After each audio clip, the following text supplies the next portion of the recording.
তিনিচুকীয়াত প্ৰসূতিৰ মৃত্যুক লৈ প্ৰশাসনৰ দণ্ডাধীশ পৰ্যায়ৰ তদন্ত ঘোষণা। শুকুৰবাৰে সাংবাদিক প্ৰতাপ মৰাণৰ পত্নী হেমামণি বৰা মৰাণে এটি কন্যা সন্তান জন্ম দি মৃত্যুক আঁকোৱালি লৈছিল। নিশা 1 বজাত তিনিচুকীয়া প্ৰশাসনে আদিত্য হাস্পতাল তদন্ত ঘোষণা কৰে।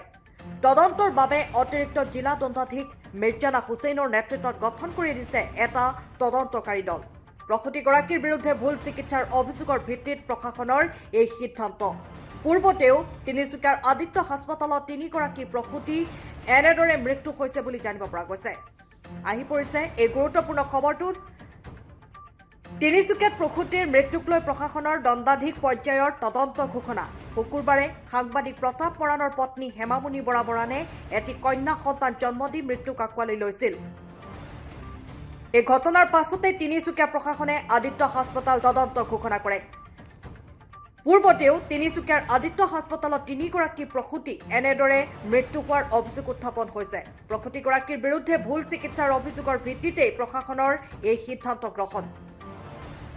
তদন্তৰ বাবে অতিৰিক্ত জিলা দণ্ডাধীশ মিৰ্জানা হুছেইনৰ নেতৃত্বত গঠন কৰি দিছে এটা তদন্তকাৰী দল। পুনৰ জনাইছো, তিনিচুকীয়া প্ৰশাসনে আদিত্য হাস্পতাল তদন্ত ঘোষণা কৰিছে। তিনিচুকীয়াত প্ৰসূতিৰ মৃত্যুক লৈ প্ৰশাসনৰ দণ্ডাধীশ পৰ্যায়ৰ এই তদন্ত ঘোষণা। পূৰ্বতেও তিনিচুকীয়াৰ আদিত্য হাস্পতালত 3গৰাকী প্ৰসূতি এনেদৰে মৃত্যু হৈছে বুলি অভিযোগ উত্থাপন হৈছে।